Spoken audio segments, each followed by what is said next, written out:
Here with a very special guest all the way in Fullerton, California. Definitely got a lot of great things ahead of her. Dropping a brand new album eventually soon, and we'll get into that. But I'm here with a very special guest, Sabrina De La Cruz. How you doing, my friend? I'm just super excited to be doing this. This is my first, I already told you, this is my first interview, so I'm stoked. A lot of self-reflecting, a lot of self-reflecting and a lot of decision making. Um, yeah, I've been kind of coming out of my shell from healing. I've been through I've been going to therapy. I've been just trying to mold myself into a better, I guess, a better version of myself. Um, it's a work in progress, but yeah, it's getting there. I'm in my humble beginnings. I'm seeing the cause and effect from my work that I put into my career as an independent artist. Yeah, that's pretty much what's going on. You're working on a brand new album. Now, you've been doing music for quite some time. Definitely got to ask you. I know you've released two singles, one in 2019 and one in 2020. Let's kind of run through that right now since you have been an artist for quite some time. So you dropped Rainy Day in October of 2019. That's an R&B track. Let's talk about the creation and what kind of inspired that track. I was thinking of like I always loved listening to music to um have as like background music when I'm smoking with my significant other or my partner when yeah. And I thought, well, why don't I make one that I think people would enjoy too? Because I feel like there's not a lot of songs like that. So that's where it came up from. I was thinking of like how the whole like scene looks like when I'm with my significant other or my partner. And what I enjoy most, what the type of days that I enjoy the most for smoking is rainy days. So that's why I decided to call it rainy days. You gotta hear it to know what I'm talking about. But yeah, I'll let whoever wants to find out more about that figure it out for themselves. Hear this song themselves. Yeah. You dropped a following single after that. You dropped So High with Danny Boy. That one was fun. We were thinking like sort of like a Ariana Grande, Mac Miller kind of vibe thing. Um, but yeah, that one was fun. I wrote my part. He did his. It was a fun process. I had a lot of fun doing that one. That one was definitely pushing into vocals. I mean, yeah, into like my vocal range and I more practice on my lyrics. Yeah, it was a lot of fun writing So High. I think it came out pretty cool. Well, I've learned that a lot of people want more of my like stuff that comes from me. I don't want to sound like I'm trashing Danny Boy, but a lot of people wanted to hear just me. They didn't necessarily. I thought he did great, um, but a lot of people didn't necessarily like that he was in it. They said that he kind of ruined the song, which is kind of depressing to hear. But I don't. Not everyone's. It's not for everyone. It's not everyone's cup of tea. But yeah. So I heard the crowd. The crowd said that they want more of just me as like a solo artist. So I took their advice, or not their advice. I took their word for it, and I decided to give the crowd what they want. It's been a great experience. And yeah, I've always wanted to feel heard in me as a person. So I would like as a musician to be able to have other people feel heard through my music. So your early beginnings, when did you realize you wanted a career in music and was there other career goals in mind? I mean, look at your backdrop, there's some art in the back. Music was always something I've always wanted to pursue, always. But yes, art. I have thought about only pursuing art. Um, but music has won over my life numerous times, and it definitely won when I first performed ever in my entire life. It was when I sang for the what's it called? um the talent show for my junior high. I That was the first time I ever performed in front of a live audience, and I decided to sing Jar of Hearts, which is sung by Christina Perri.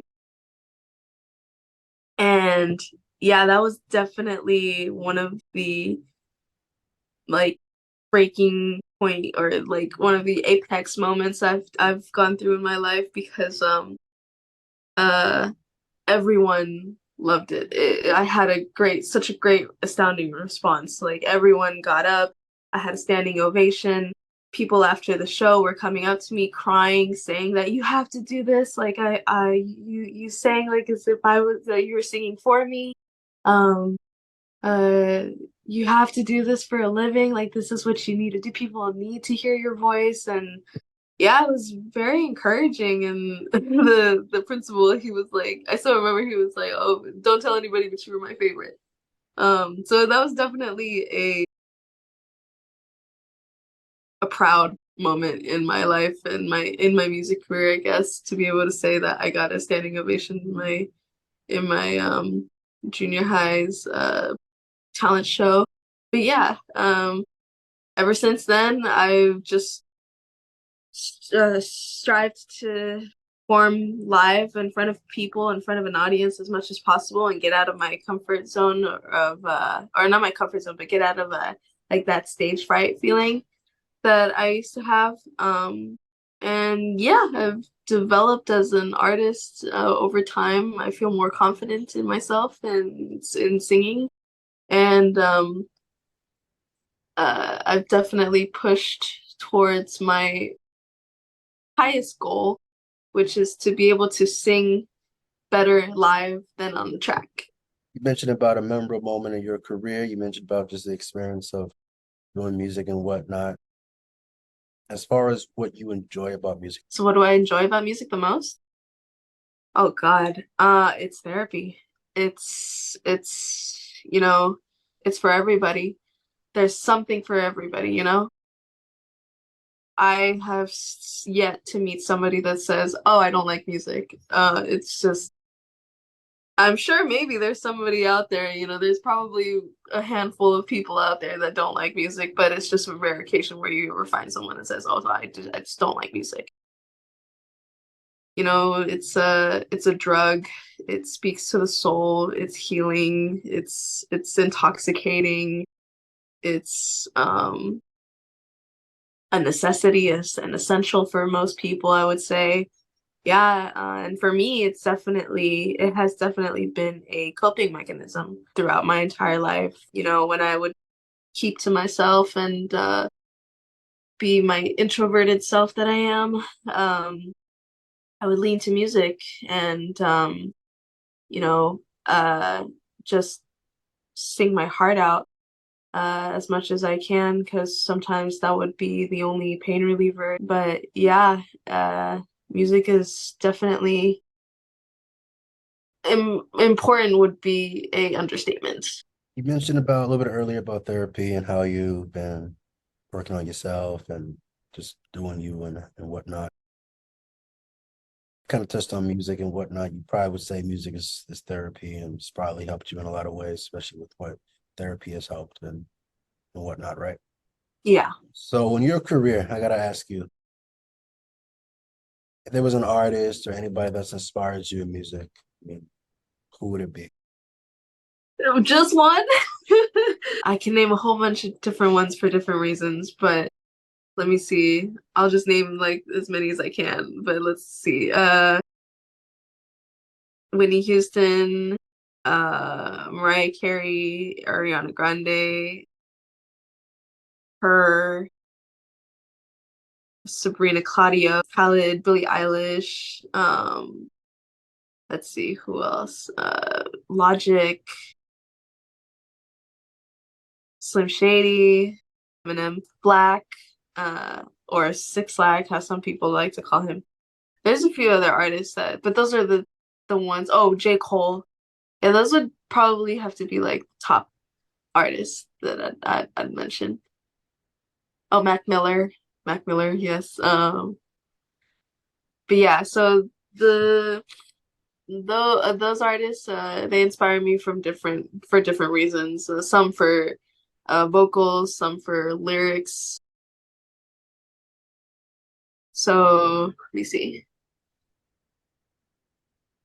Yeah, lyrics and style, the rap obviously. So like J. Cole, uh, his lyrics are just spot on point. His style, his flow is just inevitable.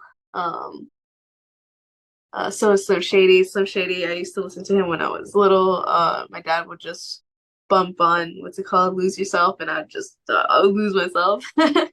Um, let's see. Uh, I love Black. Black speaks to me. Oh, he speaks to me, so it's like on a whole different level. I love Nonchalant. Freaking love Nonchalant so bad. Um, let's see. Singers, definitely I would have to say Ariana Grande. I respect her as a vocalist tremendously because her vocal range is just insane. Whitney Houston, of course. Gotta give her her props. Woo, her belts are crazy. Let's see. Mariah Carey, she's a classic. Her whistle tones. Oh, her is wonderful. I'm pretty sure she writes her own lyrics. She's just a spectacular artist with her singing and her lyric writing. And yeah, Logic. Oh, I used to listen to Logic when I was a little, not a little girl. I was like, what? But I would listen to him in high school, just freaking dancing in the bathroom when no one would know. Oh, no one knowing. Trying to ditch class, not going to school, just lose myself in my music. Yeah, I'm an oddball. So I was going through your music catalog and whatnot. You're working on an album, from what I've known and from what we talked about in the past and whatnot. You're working on a 12 to 13 album. Tell us about it. It's just what you're working on with it, the creativity. The album, the second one, I've already have my first album that I've ever written, which is called MSG. Excuse me, I'm so sorry. That one, it's pretty much done. I just need to record it and put it out there. I'm still debating on which album I should put out first. Um, I actually want to get opinion from it, so if people can comment and let me know on which one I should put out first. But MSG, MSG is inspired by this guy that I'm actually in love with. Yeah, the story behind it of why it's even called MSG is because so one night as we were, get falling for each other, I guess, I asked him, so what would you say if someone asked you, what do you think of Sabrina? And he goes, you mean my other half? I don't know. I was like, what? What do you mean your other half? And then he goes, well, if I had to say something, I guess I would say that she's my MSG. And I was like, you mean that stuff that they put in Asian cuisine? He was like, yeah. I was like, isn't that stuff bad for you or something? Isn't it like addicting? And he's like, yeah, that's the thing. You're addicting. You're like something that I need, an ingredient that I need in my life because it's so damn good. I was like, oh shit, I've never had somebody tell me such a like endearing, such a like, whoa, nice thing to say. And I was like, that's still like the sweetest thing anyone has ever said to me. So yeah, that's where I got the inspiration from. I decided to call that album MSG. But another cool thing that about MSG that I thought was pretty cool is I got inspired by it, the letters. If you flip it upside down and do GSW, for me, what it represents or what it stands for is God shall win. I was thinking of doing a record label of a bunch of other artists once I get up there, once like, I build a better establishments and success in my career, and then I would have a what's it called, a record label called GSW, or what was it? Yeah, GSW, so God, for standing for God Shall Win, but also being a double entendre where it's like it's also flipped upside down MSG for my first album. So, now that I think about it, talking about it, I probably will put MSG out first. I still want people's opinion. But yeah, I have that one. All the songs are pretty much done. And now the one that I'm working on is called Feminine Woman. So the theme behind that one is I I consider myself pretty feminine woman. I tried to, well, I'm still trying to because it's still in the process, but my goal in the album is to pretty much project what it means to be a feminine woman. And in my case, I can only speak for myself. Um, and I can only express myself on how I'm a feminine woman. So it's in it's like different flavors. Shout out to ABZ, shout out to D Money. What's up, guys? He's a great producer. D Money and ABZ. MSG, that one's for people as a girl to enjoy as like a couple. Well, couples can enjoy it too. Like guys can enjoy it for themselves. Um, but it's mainly for like a couple thing. The feminine woman one is more for women to feel empowered as in a feminine as in their feminine energy. A based girl. I have a very based mindset and I tend to stick towards based mindset. I don't agree with a lot of feminist viewpoints or just feminists. I don't agree with feminists in general, which is funny because it's like, oh, feminine woman, but you're not a feminist. I think feminist is actually very toxic, and my goal with feminine woman is to basically have people relate to the album in a feminine way. How hard is it, being an artist to know what's going to be put on one album to the other? I think it's personal liking. I try to put myself in other people's shoes and like vice versa to get a feel of like, well, how would I react if this was the first time I heard this song? And how would I like it? Would I like it as a single? Would I like it in an album? Do I feel like it goes with the album? Does it go with like the plot of the whole album? Or does it sound good on its own? Can it be a banger like on its own as a single? Yeah, I kind of how I how I try to separate the two or separate the songs between either being in a single or I mean being a single or in an album. You've been in the music industry for quite some time, growing and learning and developing your style, developing your skills and whatnot. What adversities or challenges have you overcome get you to the place that you're at today? And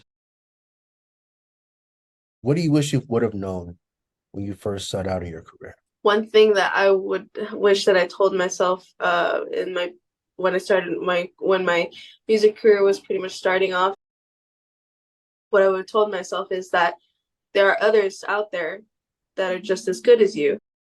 And just because you're good, that doesn't mean that you're going to be heard by everybody.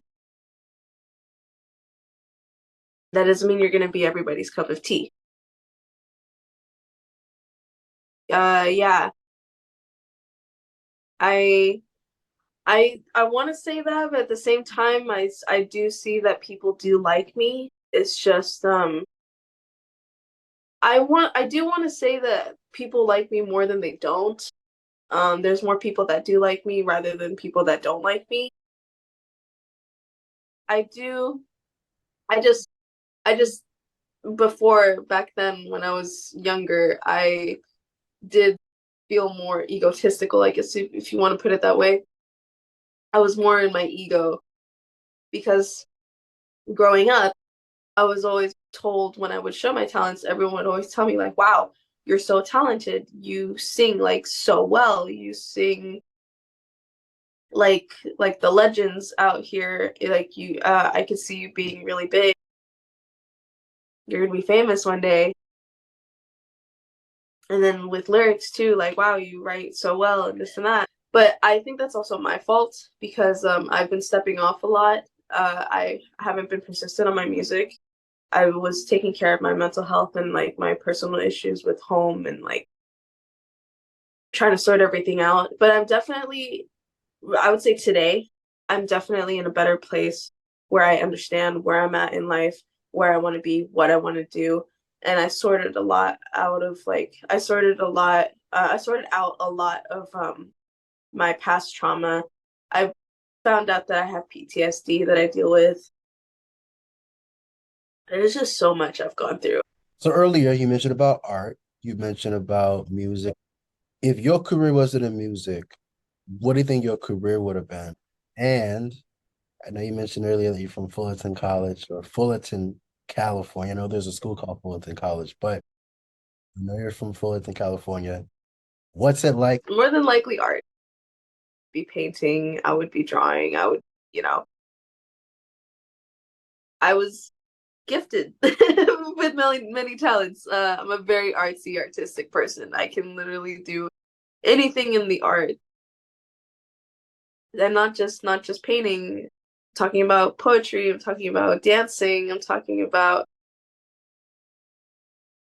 sculpting, I'm talking about literally the arts. I'm just a very artistic person, very hands-on, very do-it-myself kind of person. I could see myself also pursuing a career in dance.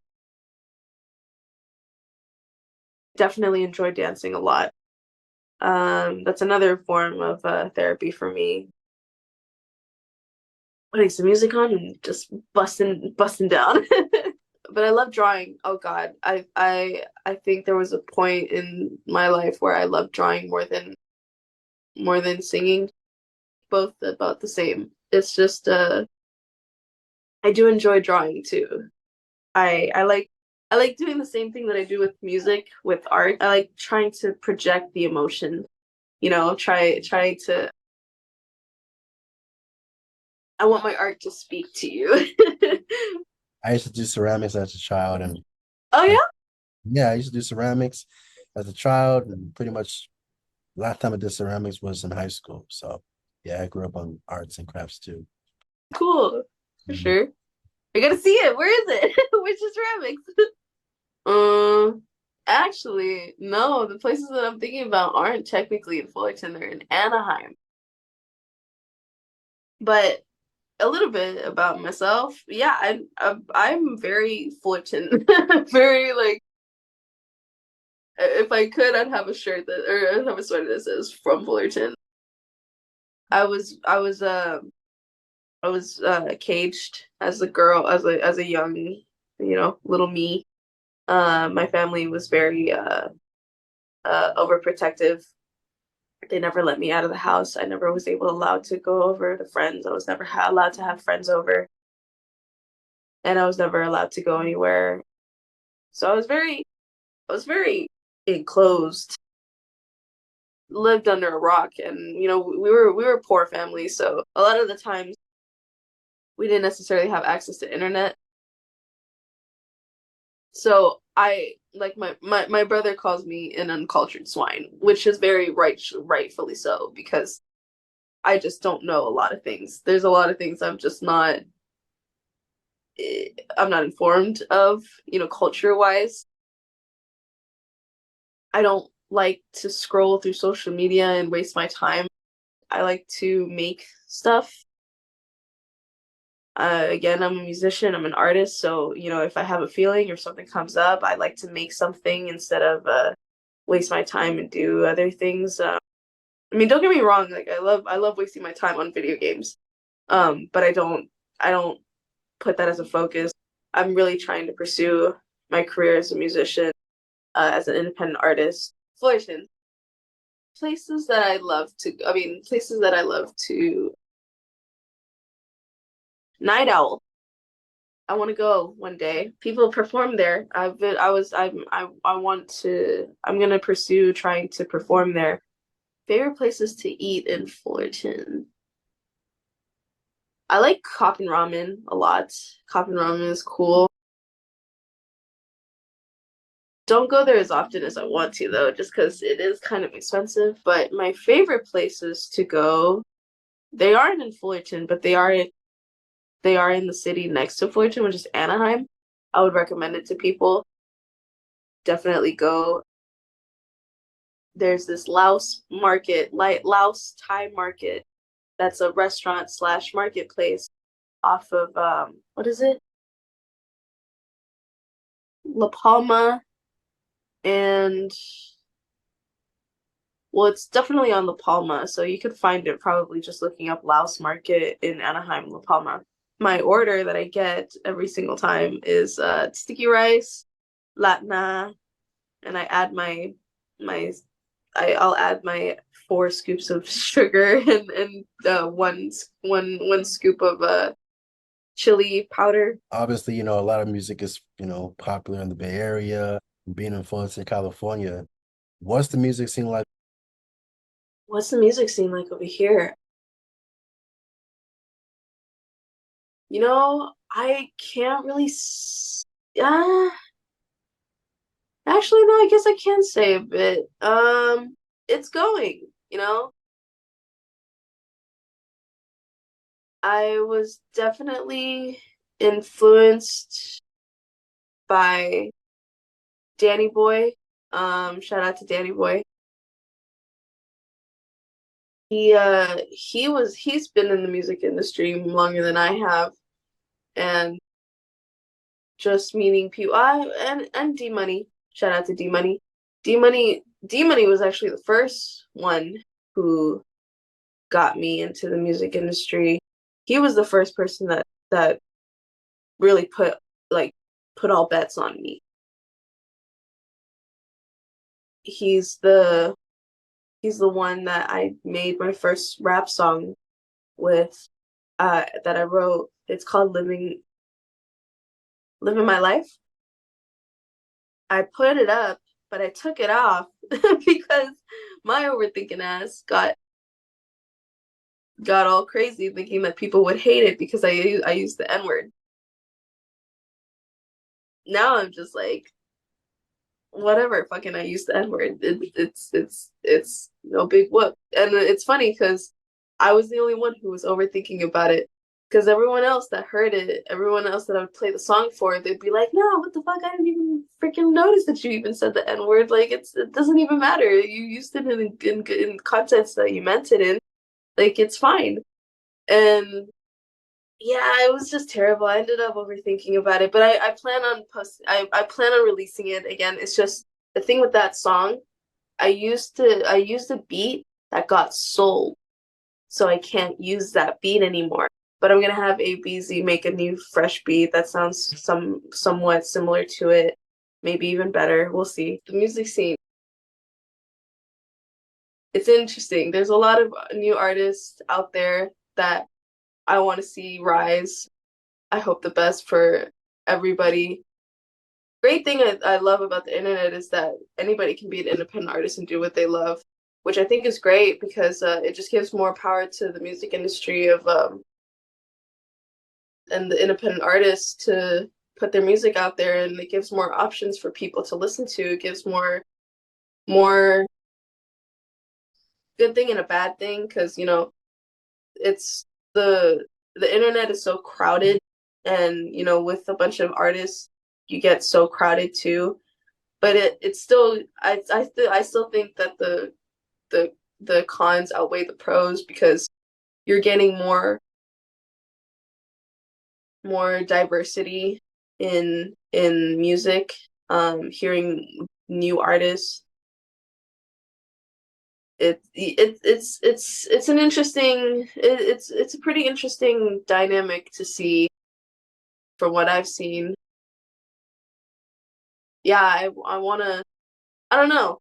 I want to push and I want to help other people rise. That's still what I want to do. I want to help other independent artists rise with me. I'm not out to just like find success for myself. I want to see others succeed as well.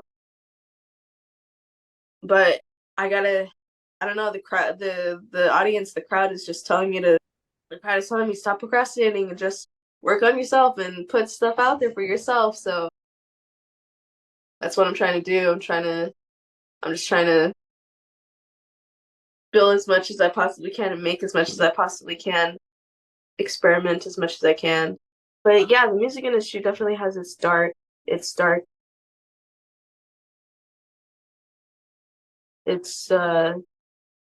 era, I guess, or not gray area, dark gray area. It's not pretty. I'm not in a hurry to become big and famous, so I'm taking advantage of the slow progression, you know. Last question for you. Who are you mostly thankful for in your career? I'd have to say myself. I say myself because I push myself to do it every day.